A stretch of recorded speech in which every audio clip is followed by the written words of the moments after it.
Hold down, man, suitcase this, my cell phone and my charger, don't walk with a limp. Get it knocked off or missing, you gon' get it. Next time I see you ass, you gon' leave airlifted. Okay, for all TV, man, back in the building, man. Hey, I appreciate all my new supporters I just recently got. If you're new to the channel or whatnot, this channel right here speaks strictly on prison politics. You know, I break it down from what I went through while I was in there and try to help people that may go there in the future. Knock on wood. Okay, anyways, today I'm going to break it down to y'all about when you're incarcerated and you lose an individual on the streets. Like if someone may pass or, you know, whatever the cause may be or whatnot. Because people do lose loved ones on the streets while they're incarcerated. A bunch of people wrote me and asked me to do this video. So I just decided to break it down or whatever and give y'all, you know, from what I know and how it goes with, you know, how I think of it and how from what I know about it. So, for the most part, everyone knows, you know, it sucks, you know, losing a loved one, an individual that you know, care for, stuff like that. Regardless if you're on the streets or where you are, but there's no feeling like losing them while you're incarcerated because your hands are literally tied and there's nothing you can do about it. All right. My prayers go out to anyone who's ever lost someone while they were incarcerated or whatnot, you know. But for the most part, you know, depending on where you are, you know, you're not even guaranteed to get a furlough. A furlough is when, like, say your mother or someone like that ended up passing away or whatever while you was incarcerated. You know, you got to get a furlough through the warden, you know, and the warden doesn't have to grant it. So it's kind of like if you was a problemed inmate or if you like had a name on a compound and they were tired of hearing your name or anything like that, you know, it ain't guaranteed that you will get accepted to go see your loved one's funeral. And when they grant the furlough or whatever, you know, basically they let you leave for a couple hours for the funeral. Officers like escort you to the funeral or whatever. You're there, this and that, and then they bring you back to prison. All right, now, like I said, it's got to be a hard thing. You know, me, I lost my old boy and got set up, you know, like the day after. So I went through like processing while my dad was like out here, his body, and then like he got, you know, cremated or whatnot while I was going through processing and everything like that. So it was a whole big mess up, you know. It's like there's three ways. You're either on the streets and you lose someone, you know, or lose someone while you're locked up, or lose them and then get right locked up. That's what happened with me. So for the most part, what I understand is you cannot have like certain charges to qualify for a furlough. Now, there's a lot of people that go through this yearly, like daily. I mean, like, you know, it sucks to say, but, you know, of course, people lose loved ones when they are locked up, and it's a hurt feeling. Now, while I was at Charlotte, CI, the one thing I can't speak on is I had a little homeboy named Mike, you know, Mikey. Shout out to Mikey. Mikey's dad had passed away while we were there, and, you know, he shot himself. He committed suicide or whatever. He was known because his parents were known from that town. He from Charlotte. He was from over that area or whatnot.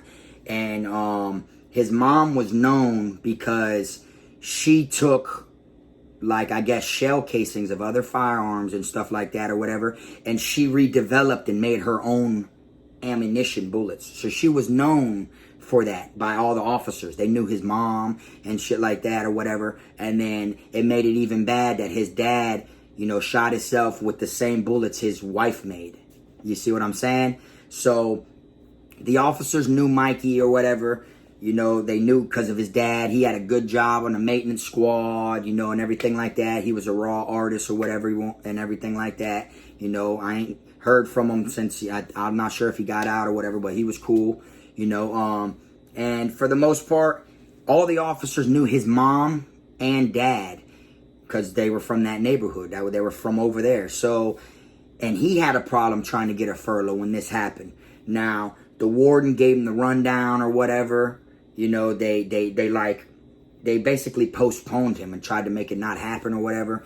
The mom pushed for it. You know, everyone was pushing for it so Mikey could, you know, he wasn't a violent inmate. He was one of them people that caught one charge in his life, one charge ever, and landed in there for like 10 years, 15 years. A little white boy, didn't harm nobody, stayed to himself, stuff like that. So he wasn't one of the threats. He'd been in there 8, 9 years or whatever, and never had a write up or nothing like that. He was a cool white boy. So and come to find out, when he put in for it or whatever, majority of these officers are going to the funeral as it is theirself. They knew him. They knew his dad and his mom. For like I said, she remade bullets from prior shell casings, and the dad ended up taking his life with the same things his mom made. So, it was a hard time for Mikey or whatever. He was trying so hard to get the furlough or whatever. Now, the good news ended up happening. They gave him the furlough. So when they gave him the furlough or whatever, come to find out, he was the first inmate in like 15 years that Charlotte accepted to go to see their loved one. So just imagine that, how the percentages of being able to go. He was the first one in like 15 years since the last one. Only 2 people at Charlotte ever did it. And he was like, it ain't happened in 15 years other than when he went, So, it was like a blessing, literally.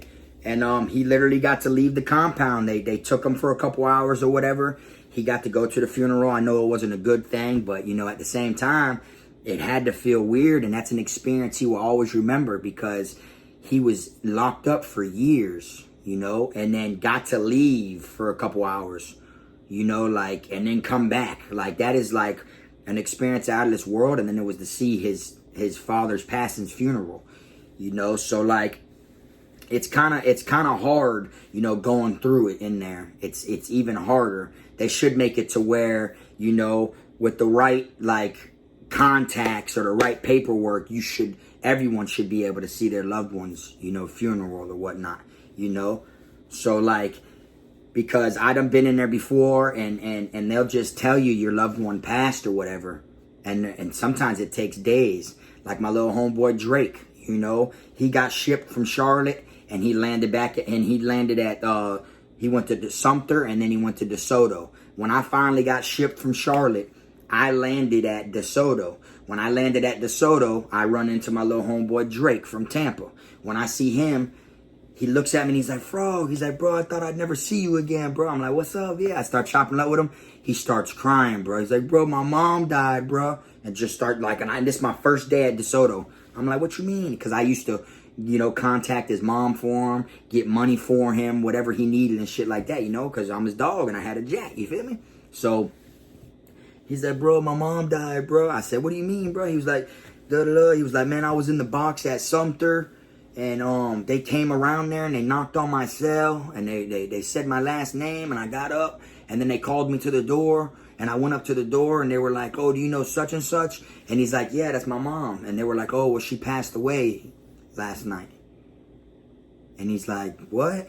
And then they were like, yeah, man, sorry. And walked off, left him in the box. He didn't get to call no one. He has a little sister on the streets. He don't know where she ended up going. He like it was his mom, his mom and sister lived together, and he ended up catching some time in prison. This is his first time in prison. He was young, caught it when he was 19. He's now like 21 at the time, so he's been in there 2 years or whatever, and his mom passed away.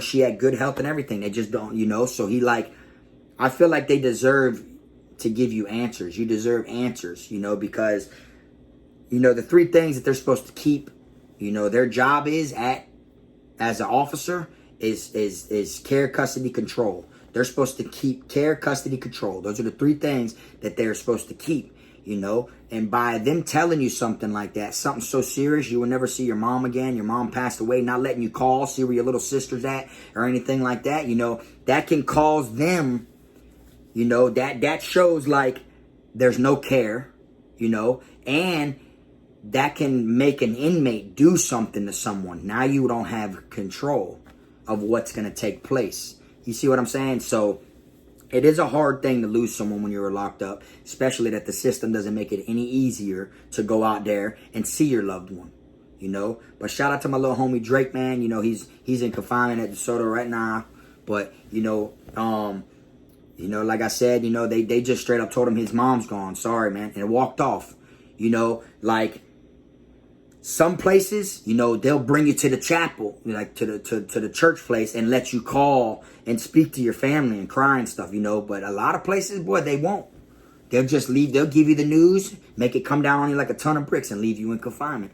You know. So my advice, you know, to anyone who you know, if it ever happens in the future or anything like that, if you see this video, you know, and it happens down the line or anything like that, you know, I mean, I can't tell you what to do or nothing like that, but just keep your head up, soldier, and, you know, and just push through, you know, and you know, it's a fucked up situation. And I know it really hurts because it hurts on the streets alone. But when you're in there, you know, and these officers act like they don't care that you lost someone.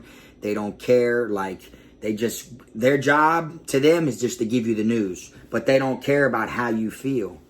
You know, they don't care. You know, you never know what it is. You might not even had a close relationship with that family member of yours. But when you lose them when you're in there, it makes you think back on all the times that y'all were close. You know, and you have nothing but time in there. Your mind already hallucinates and you hear and think shit wrong anyways, you know. So it's like they could do it a lot more smoother, you know. They could bring you to the chapel or let you get a visit from your family, let your family tell you in person.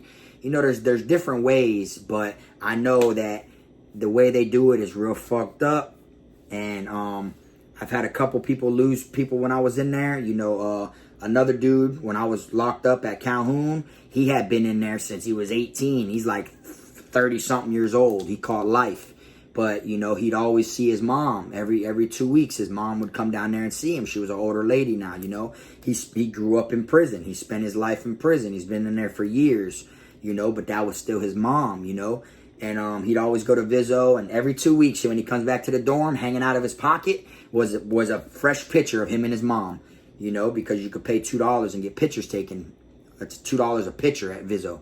So he'd come with a fresh picture every 2 weeks. It doesn't matter if he's seen her every 2 weeks for 20 years. He'd always get a new picture of her. And, you know, it's fucked up. But, you know, his mom ended up passing away. So when his mom passed away, it really hurt his feelings because he received a letter from her. And he was going to write her and he didn't write her. He was like, I'll just wait. And then he went to work in the kitchen. So when he went to work in the kitchen or whatnot, you know, he worked all day. So he came back to the dorm, fell asleep. The next day, woke up, it was a shakedown. So he can't write her now. And then they got us all shook down, everything like that. Had us on lockdown, you know, in the open bay dorm or whatnot.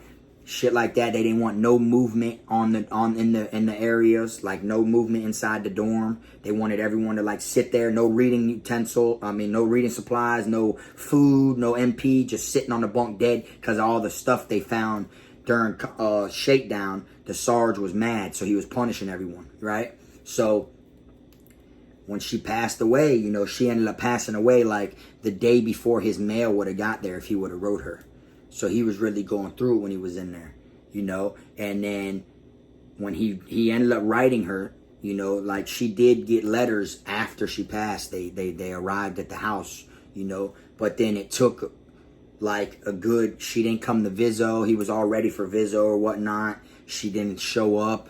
He didn't get a letter from her. He eventually got mail from his other loved one, from like an aunt or something like that, breaking it down to him that his mom passed. And she was talking about it like as if he already knew. Like she was like, yeah, I can't believe your mom and this and that. It's such a hurt feeling. I'm so sorry for you. Like he was like lost because they didn't come in there and tell him. You see what I'm saying? So like, you know, shit like that, man, you know, like I said, man, my advice, man, is to just, you know, try to reach out to family, you know, when things like that happen. Try to, you know, hear what happened, you know, shit. Wait till they do inspection when they come around, you know, and if it happens to fall around the right time and the warden's there, speak up, you know, because a lot of people be scared to speak to the warden. You know, like when the warden comes around, people be dead serious about cell inspection. They don't want no attention or go to confinement. You'll go to confinement just as much as if you get on the warden's nerves as if you would if you get on one of the officer's nerves. So, you know, like, you know, speak on that shit, even if it's, and then grieve it, write a grievance, you know, like if they didn't tell you about your mom, you know, especially if she's your contact, you know, your emergency contact and shit like that, because, you know, there is some fucked up situations that they be doing in there, and they don't really let people see, you know, their loved ones as much as it is anyways. And then, you know, they leave you in there without telling you what it is and leaving you blind to what's going on or what happened, you know, and shit like that. So my advice, man, is to just keep your head up, and I pray no one's family members die while they're locked up. And you already know, man, that's what I have to say on that topic. I'll see y'all next time, man. You already know, this frog.